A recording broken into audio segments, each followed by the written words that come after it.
What's good, everybody? Welcome back to the channel. This is another video of the Haves and the Have Not Season 4, Episode 22. This episode was good, man. It was a lot of drama in this episode. We started off with Catherine and Jim. You know, in the previous episode, Jim start confessing his love for Catherine. I knew that was some bullshit. I was like, hell nah, hell nah. They in the bed, he keep calling her baby, talking about he love her. I said, since fucking when? This is the first time we've ever seen Jim and Catherine have sex or even kiss or whatever. This is the first time we ever seen them be intimate. Like the first time. And this show been out for like 5 years going on? Like this show been out for 4 years. And this is like the first time they've ever had any type of intimacy. And they've been married for over 30 years. I'm like, the only time Catherine and Jim probably ever had sex was when they could see Wyatt and Amanda. That's the only time they ever probably fucked. I said, nigga, please, you don't love her. And Catherine knew he was full of shit too. Talking about he want her back, he want to stay in the marriage, he don't want a divorce. Catherine knew he was full of shit. And she was like the only reason she slept with the nigga just so she could look him dead in his face and tell him she done, she don't want his ass no more, she want a divorce. She told that nigga to get his shit, get the fuck out of her house, and by the time she come home, if that nigga's still there or he ain't out of her house, she gonna take the same gun she shot Jennifer Sallison with and she gonna turn it and shoot his ass with it.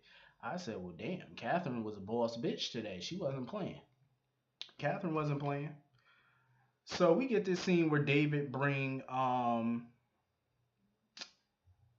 fucking Erica back to his apartment or whatever, his condo or whatever, showing the whole around real quick. So he calls Jeffrey to tell Jeffrey to get another hotel room because Jeffrey was like, Veronica know what hotel he in, she know what hotel room he in. So David was like, just ignore all her phone calls, don't pick that shit up, go to another hotel so that way she don't know where you at. Use an alias, nigga, if you have to. Um, just stay away from her because he said he got something planned for her. He got some, a way. He trying to figure out a way to get Jeffrey out of these murder charges of Quincy and to get him out from under Veronica. And Jeffrey was wondering if David was gonna try to have the bitch killed or something. And David was like, hell nah. He was like, shit, he ain't gonna murder that bitch. Not today, at least. David don't want shit to do with the hoe. He don't want shit to do with Veronica crazy ass. He don't even want to talk to her. He don't want to look at her. He don't want to be in the same. He don't want to breathe the same air that bitch breathe. Like he just wanted to be done with this chick, get a divorce, get Jeffrey away from her, and just cut her out altogether. That's what he want. He just want to be fully away. But we all know, David, you ain't getting away from her. Veronica ain't letting you go that easy. Hell no, she made it clear she ain't letting you go that easy. It ain't gonna be easy, nigga. The only way to get rid of that bitch is to kill her or blind that bitch with some mice. I mean, with some mace. That's the only way to get rid of this bitch. Um, Cause Veronica not gonna let you go that quick, and she definitely ain't gonna let Jeffrey go. That ain't happening. So, Jeffrey get a call from Wyatt. Wyatt looks clean, sober. He's back to his natural complexion. He don't look all crackish. He sound better and stuff like that. He was trying to call. He was out with that girl, and he called Jeffrey to see if Jeffrey wanted to come to the park, hang out with them or whatever. But Jeffrey told him he got a lot of shit going on. He can't do it. Wyatt was trying to tell Jeffrey to stay the fuck away from Justin crazy ass. Um, Cause he was like that nigga was at his apartment and that nigga crazy. And Jeffrey told him he was like, yeah, that motherfucker is nuts. So after he hung up with Wyatt, he called Justin. Justin answered that phone quick as fuck probably when he saw Jeffrey number and Jeffrey told Justin to come to his hotel. That nigga said hell yeah real quick. So he came to the hotel or whatever, and Jeffrey phone started going off. And this nigga Justin talking about, is that Wyatt? Is that him? I said, nigga, chillax. Chill the fuck out. And Jeffrey was over that shit. Jeffrey was not with the bullshit today. Jeffrey was like, nigga, chill the fuck out. He's like, see, that's why I don't want to deal with your crazy ass. Because he said, nigga, you every time the phone ring, you always think it's another motherfucker. Like, chill out. It was Veronica calling, as usual, because she been blowing Jeffrey phone up all day trying to get him to bring his ass home. This nigga, David, done told Jeffrey, do not pick up that phone when she called. What did he do? Pick up the phone. We all knew he would. So he answered the phone. Veronica was like, "Where the fuck you at?" He was like, "Oh, I'm just out." She was like, "You with that motherfucker? You with that bitch? That nigga?" And he tried to say no. She knew he was lying. She knew he was with Justin. So she told him, "Put me on speakerphone." So she told Justin and Jeffrey, she told Jeffrey he got 1 hour to bring his black ass back to her house, or she turning the nigga in. And she's going to the judge and telling she gonna go to the judge who's Justin's wife and tell her all about her husband fucking around with her son, and show the judge the video of Justin and Jeffrey's hotel room. I said, damn. Justin ain't think she would do it. Trying to sit there and threaten Veronica and shit. Veronica was like, bitch, what you gonna do? So she, Jeffrey was trying to tell Justin, yeah, she would turn your ass in and she'll turn me in too. And Justin ain't believe she would. I'm like, Justin, the bitch will turn you over to your wife. You think she give a fuck? She will. First of all, she don't care. She will. She's not afraid of you. The bitch is crazy. She will definitely snitch on you and turn that video over to your wife. Do what she tell you to do and just get the shit done. Cause if not, you all hell about to break loose. Um. So David's sitting there with fucking Erica or whatever. They talking, and she was complimenting him on the hotel room. He trying to tell her, to give him the name of the dude that hit her or whatever. But she won't do it. She told me she just wanted to be over or whatever and stay away. Feeding him some bullshit or whatever. And fucking David talking about all the shit that's going on with fucking Veronica and Jeffrey. I'm like, David, why are you telling this bitch all your business? She don't need to know about Jeffrey and what's going on and all that. Like, stop telling this hoe all your business. Um, so now he trying to use his little Mac Daddy Billy D. Williams lines on her, talking about how big his bed is, and he trying to get her in the bed. And I said, well, shit, nigga, he got some game, yo. My nigga David got game. I need to take notes because that nigga got some old school game, and it seemed to be working on the bitch. Plus, he got money, so you know.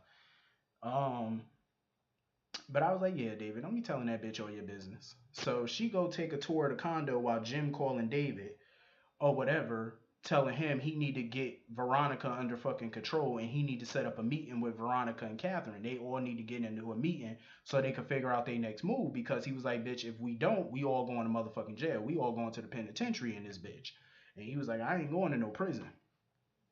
So he was telling David how he slept with Catherine, and David was like, nigga, of course you slept with Catherine, nigga, that's your wife.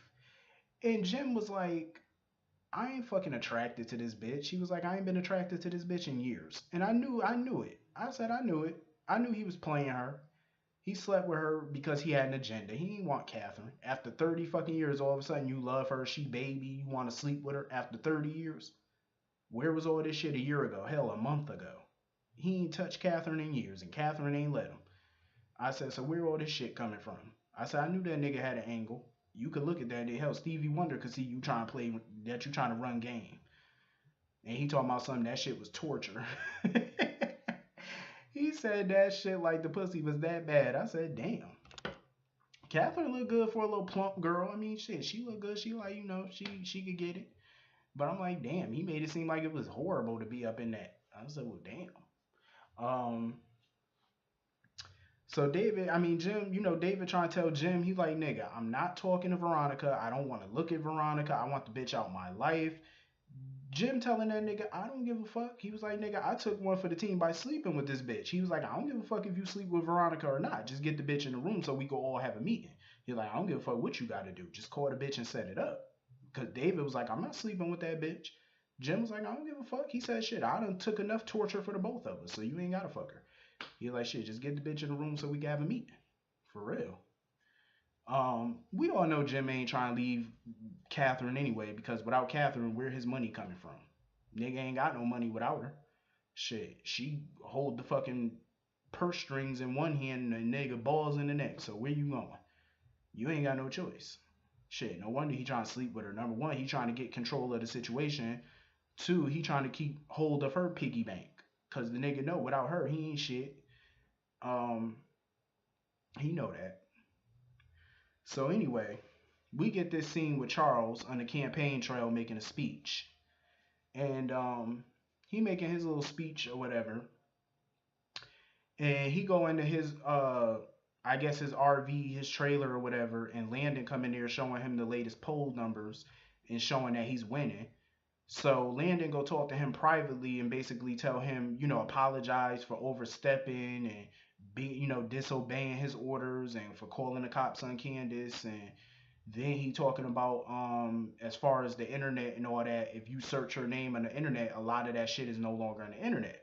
So when her name pop up, all that shit about her being an escort and all her crimes and all that shit ain't gonna pop up. Just the clean stuff gonna pop up. So he basically erased all that shit, which is good. He did his job for once, cause Landon be overstepping like a motherfucker, and Charles already done checked him and told him, nigga, you keep overstepping, nigga, I'll fucking kill you. He basically threatened a nigga life. So you better get you some act right real quick. Um, so he telling Charles, still trying to ask Charles, is he sure about Candace? And Charles like, nigga, what did we just talk about?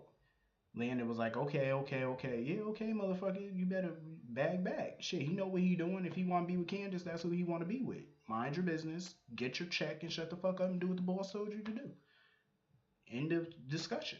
There's no discussion. Shut the fuck up and do what the nigga tell you to do. Um, so Landon leave or whatever. Charles calls Candace or whatever to check on her, see how she doing. Candace ain't really trying to talk to Charles right now. She not really trying to hear nothing he's saying. She trying to go to the funeral home and bury her son. She ain't got shit to say to Charles right now. So they at the funeral home, Benny and Hannah and stuff at the funeral home picking out a casket. And they pick out, I guess, a little white casket or whatever that's cheaper. But the funeral director was like, I thought Catherine Crier was paying for the funeral, so money's no object. And you know how Hannah is. Even when you got somebody who's rich paying for the funeral, she not gonna take their money or whatever. And if she's gonna allow them to pay for the funeral, she gonna go the cheap route. I understand because that's how Hannah is or whatever. So he's showing her the program and stuff like that, and that's when Candace walk in. So Candace like, what the fuck? She just going the fuck off, coming in here acting a fool. Mad as fuck because her son is dead and her mother ain't got a scratch on her. So she like, how the fuck was you shielding him, but your ass ain't get a scratch on you? You ain't get shot. Nothing. And Benny trying to shut her the fuck up. Benny sitting there going off on Candace, telling her that he's sick of her shit and the fact that she caused all this shit, because had you not lied to War and did all this shady shit, bitch, he wouldn't have been after you and your son never would have got shot. Granted, it's true. I can't disagree with what Benny said, because that's true. Candace brought a lot of this shit down on him. Your son is dead because of the machinations you were pulling. That's why he's dead. Had you not been lying to War, trying to set people up, lying, scheming, doing this, that, and the third with all these powerful people, you wouldn't have this type of backlash and your son wouldn't be lying in a casket right now. So that's on you. So she went the fuck off on Benny, talking about she's sick of him because he always telling her his little pipe dreams and talking about how he need money, always calling her for money all the time, always needing her help with something. She was like, she's just tired of the nigga. Because he's sitting there basically saying he should have always listened to Hannah from the get-go about Candace. But he always gave Candace the benefit of the doubt.